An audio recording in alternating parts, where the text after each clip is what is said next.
So how did you get into, researching and looking into hazing? How did that become of interest to you?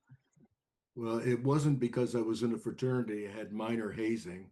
It wasn't because I was in athletics, because I was, but at many levels, up to college baseball, I never was hazed in sports. Uh, Fraternity, stupid stuff dropping off in the country. So I wouldn't be writing about it because of that. But when I went to grad school at the University of Nevada at Reno, I was uh, past graduate student body president, which meant that I worked with the undergraduates who were in student government. And I also played intramurals against a group called the Sundowners. Played baseball, and then actually I played with them rugby with some scrimmages. Okay. So at that time, everybody says that you're friends when you're in school, but they were acquaintances, really. But I knew them by name. And uh, they were doing really dangerous hazings. I went into their, you call it a clubhouse, the Little Waldorf, which is a public bar right next door to where I was living at the time. And a young man was passed out under, the minute I walked in, I saw it. A young man was passed out under a pool table and frothing at the mouth. And so I'm looking up and they're putting Everclear. I didn't know it was Everclear at the time. I had to ask. Everclear into their mouths, lighting matches, and a lot of laughter. And I was appalled. I mean, that's the thing about hazing. If it's not your group, it's appalling to look at. And this was dangerous.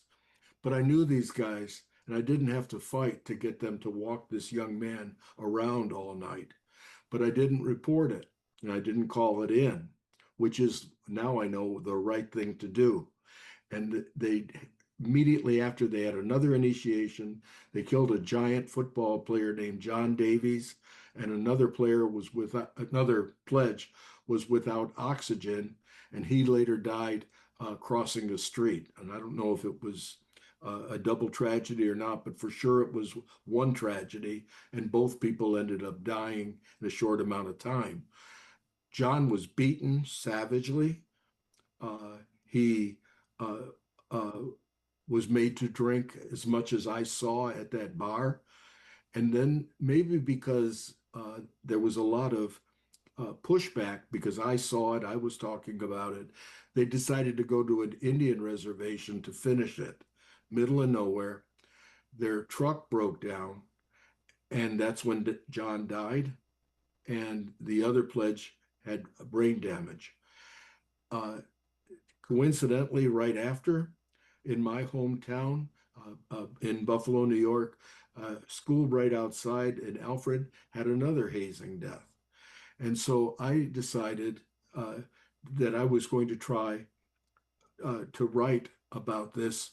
And a friend of mine, I wrote for AARP. A friend of mine put me in touch with human behavior, and he was interested in the behavior of it. And so I interviewed everybody who had done a doctoral dissertation, and then I hit gold. I interviewed Irving Janis, who was at Yale University and did the groupthink theory. And the groupthink theory explains the failure at Bay of Pigs with Donald Rumsfeld and some of those people and Kennedy, where uh, because of camaraderie, everyone can make a very bad decision as a group that they wouldn't make individually. There's cover ups with it, a lack of honesty, and it just fit perfectly into this theory. And then at some time later, and so that article came out, and what was unique about it is that was my first database. And at that time, I think it's approximate. I think I found like 30 deaths. And of course, now it's well over 300. And that database got more attention maybe than the article did. So I kept it up year after year, and it's grown uh, to, as I said, over 300. And now uh, Jolene Houtz, another journalist who lost her son at Washington State, has taken it over to put the database out. and using students, they're keeping it going and added, because of the federal law in December, added a running count of hazing incidents in colleges at this particular time. It's not as complete in high school, but it's complete in colleges. And what's a story there is a lot of schools are violating the federal law. They just aren't reporting. So, Can you explain what that law is that you're referring to? sure, schools have to have uh, hazing awareness programs. This is for the fraternities and for the athletes, but it also covers other clubs. There's been hazing in business clubs, for example. A death at Baylor University in the business club, believe it or not. And so they have to report any hazings and put it on their website. So now I've never seen so many incidents in the 50 years I've been covering it, because it's very clear they have not been reporting at all. And once they're made to have their feet put to the fire and report, you're going to have enormous amounts. And so I was writing to somebody who won the Hank Nuwer Award today, and we are talking, boy, all this education, all this awareness, and there's such pushback at this particular time. I mean, if you look at it, I mean, we failed in terms of eradicating hazing. I don't know how it would be if we didn't have all these awareness programs. This particular time uh, seems to be uh, rife with hazing incidents. And you would talk about high school. I had worked on with Alfred University way back. This is going back to early 90s. Uh, a questionnaire. It was tough to get coaches to fill this out, but the ones that did fill it out reported a lot of hazing in the high status sports: basketball, football, water polo, big one, uh, and baseball. Not so many in track, not so many in golf. So that's kind of interesting. And so uh, the number around 1988 started to include sexual hazing cases. First one I ever found was 1982. That was Nogales, Arizona, and the coaches and were charged, but they were found not guilty. And that's another part in terms of the courts with prosecutors, judges, etc. There was this boys will be boys attitude. And a lot of cases that would send people to jail for first degree misdemeanors or felony, even right now, were just thrown out. It's very frustrating when you're writing about these and you see that these cases that you think are locked suddenly aren't even there anymore. Yeah, yeah, there's so much to unpack there. I do want to, since you started talking about, you know, those changes that were happening in the 80s when sexual hazing started to come up, if we could bring it back to like what the oldest known incident or just general our knowledge of hazing incidents In the over US, history. Like, oh, I saw something online. It was like ancient Greece. Is it that? is, yes, the Spartans had this kind of hazing. St. Augustine at Carthage was hazed by a group called the Destroyers. Uh, it's the Eversores in Latin, but the Destroyers would be the translation. And so you almost start thinking it's a it's a part of human nature. The big number of cases at Avila and Wittenberg with Martin Luther happened during the Middle Ages. It was just rampant, and Martin Luther was a big proponent of it. That if you survive these misfortunes at Wittenberg, such as wearing yellow horns, uh, drinking beer that after your lips been cut and they salt the glass, uh, you tell your confession to what you think is a priest, and then they all laugh at you. beatings. And then remember, these kids in school at the time are 12, 13, at that time. So it's a different from today's universities. But it really took off then. Then it got into the British uh, uh, residential programs at Eton, for example, and it was called fagging. And basically, with that, we've seen that in fraternities. Uh, an upperclassman is given an underclassman. And, there were sexual assaults, things like this, but it was accepted by the authorities there. Then the hazing, I think I mentioned to you, I know I mentioned to you, that what was interesting in the 19th century is that professors at the University of Michigan was one, Lehigh was another, were hazing the professors. And so what we're looking at here is a definition at that time where a group in power oppresses the group without power.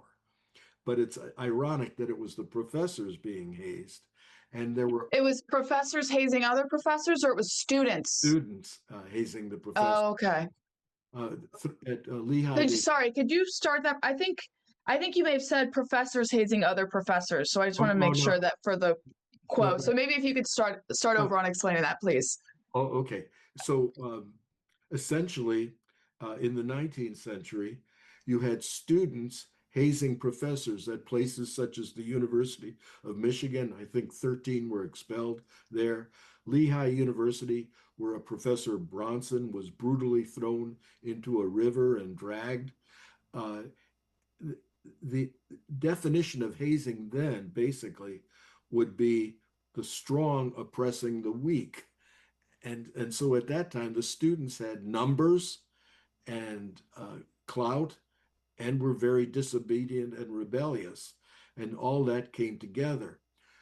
My theory that I've expressed in the book Broken Pledges was that's why schools started to publish customs books where the punishment went to freshmen, first year students, given by the upperclassmen, because it took the onus off of professors being disturbed. Uh, at any rate, it disappeared. I don't have any after about 1905 involving professors or instructors. So what we did have then, in terms of the hazing, was uh, either wink, wink, letting it go, or actually permitting battle royals where students fought each other. And that would be the upperclassmen versus the freshmen, usually the sophomore class. And sometimes a few seniors would help a few freshmen, or a few juniors would help a few sophomores. But that's where all the deaths started piling up. And there was even one case that I'm going to be writing about, haven't written about it yet, where a college president was present.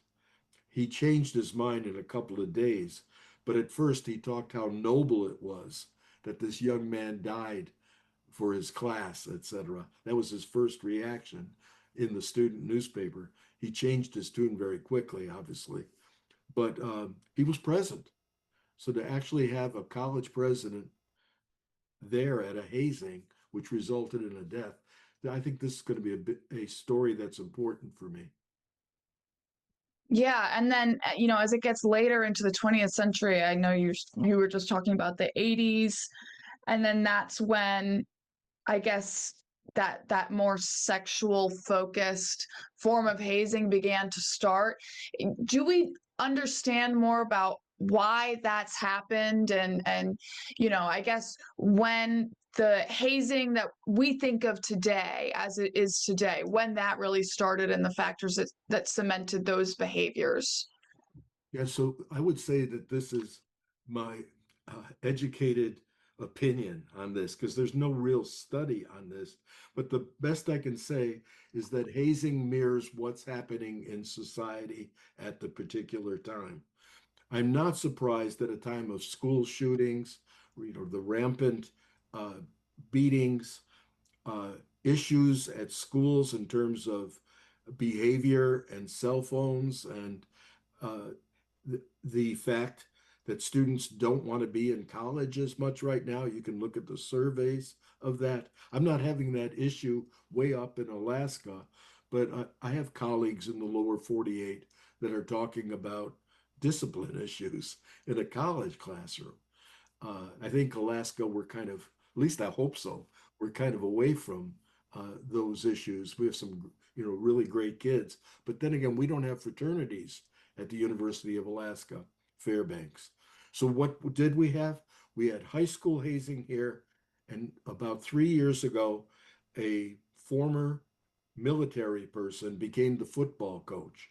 And he decided that he didn't call it hazing, he called it the initiation that he had gone through or he had observed, which is to throw players fully clothed into a swimming pool. That's at the university, which he had no business doing, and taking off all those garments, uh, then putting them back on again while they're underwater. And several had said they can't swim, but that didn't matter to this person. As three or four were losing conscious, the assistant coaches tried to dive in, and a lifeguard tried, and he stopped them.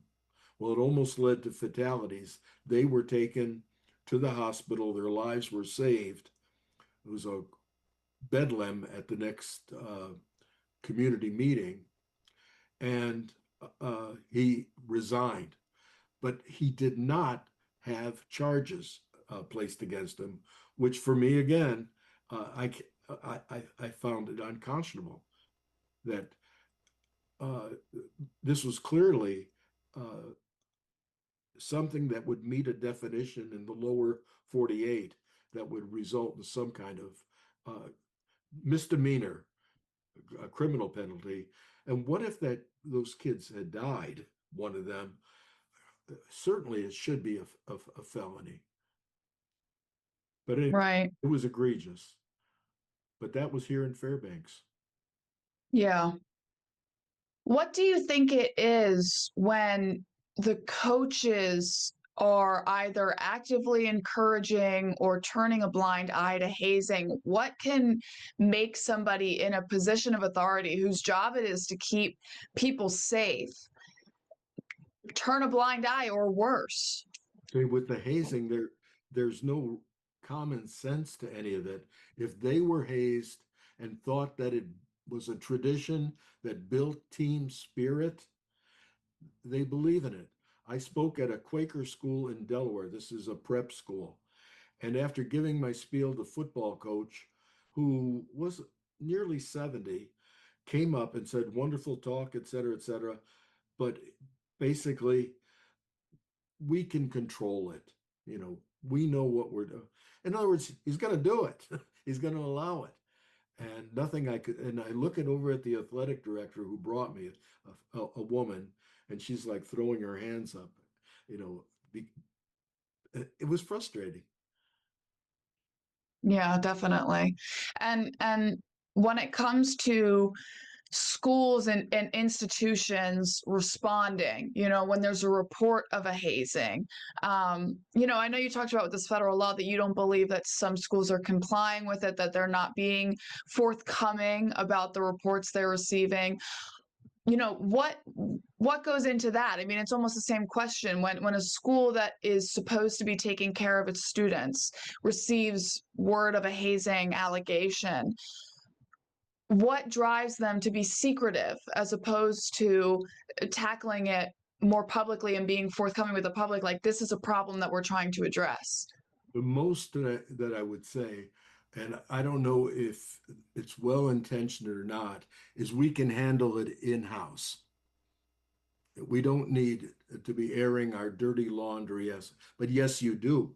And it took a long time. I mean, I can't remember how many times I wrote this in essays. It's important the minute a hazing happens where there's injury or a very good chance injury could have happened, that you need to call the police in it. And the way I kind of wrote about it was educators may make great educators, but they make lousy investigators. And they're often looking for a reason not to bring it forward. And they've got parental pressures. And that's for sure. That comes into it. And there's pressure on the coaches to win. And for a long time, it wasn't illegal in every state. And we still have, including Alaska, we still have states that don't have a hazing law at the state level. But that federal law is making universities pay attention, or they should. Some of them need to be fined right now at this particular time for non-compliance. So why is it, do you think, that despite the educational and preventative efforts that it persists? It satisfies a need uh, of some kind in people for a college age. How would you put it? A college age romp. It when it's in the middle of it and people are involved. Some of them say it's been the best time of their life. That was one that was amazing to me. University of Texas, after a Texas cowboy death, the people that fired the cannon after, they've had two deaths. On one of the deaths, one of the young men told me that it was, I know the death is bad, but it was still the best night of my life. How do you explain that? But he said it. And another quote that I had was, well, this is a sassy one, we're going to lose a few along the way. This is not the military. There's no war out at this particular time. It's how to put it? It's gross, it's wrong, and it's reprehensible, and it continues. And there's something about this disobedience within the group that makes it attractive to that group. They feel that they have a certain status. The death that I told you about at Alfred University of Chuck Stenzel, that got me started writing about a lot of this. Uh, the very next year, Rocky LaForge, who was watching over Chuck and not close enough, and he died, told me they had never had so many people wanting to join the pledge class the very next year. So there's this, uh, I want to call it maybe macho feeling that we're joining the toughest and the best. They're equating tough hazing with superiority instead of the grade points, instead of community service, instead of the brotherhood, which is what they're supposed to be having. It's almost unbelievable that people seek it out, people enjoy it, people, like it's not, for all the awareness efforts that have happened, it doesn't seem like a lack of awareness around hazing is the problem. No, the awareness was when I started writing in the middle 70s and then getting all this hate mail after human behavior, or the 1990 when Broken Pledges came out, the hate mail that came at that time. Nothing had been done by that. So the research that I did out of dissertations, all I could find was scholarly articles in education and uh, uh, in psychology journals, and it was looked at as abnormal psychology. So it was called an abnormal activity. In my book and in my article, I said, no, it's not. It's bizarre. It's often criminal, but it's common. It's when because it goes on so much. So it's not abnormal. It's just wrong. Right. And, when it comes to what we can do to try and put a stop to it or diminish it as much as we can, I guess I would ask you first if you're optimistic that it's possible to ever end hazing, truly end hazing.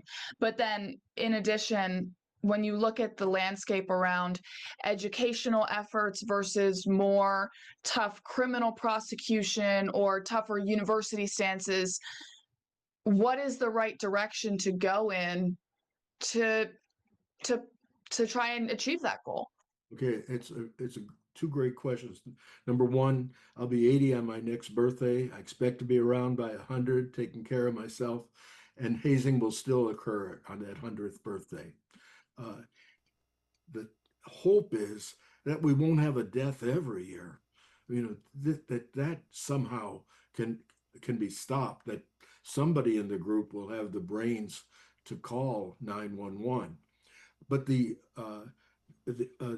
other part of your question, uh, I put a lot of uh, need of training, and I've talked to campus police officers uh, off the record and on the record, and they tell me that they are getting pushback from the administration when they try to go into a house and maybe catch and surprise people. They were this is in Indiana mostly when I was doing the interviews. They talked about pushback from their administrations, and it wasn't just one police chief, it was several. And the other part, I look at the death of Jolene Houtz's son, the death that was at Dartmouth University, botched by the police. And they weren't called hazing deaths at first.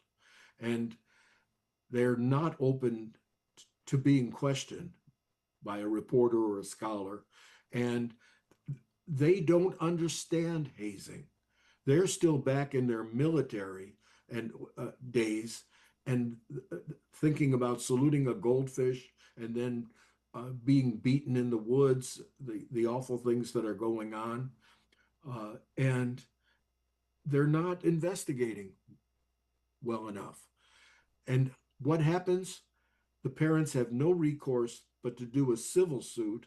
And then it comes out all the things that should have come out in the criminal trial. But a death at the University of Idaho, where a young man was made to go swimming in 40-foot water with members, friends, quote unquote, by a single detective, was looked into.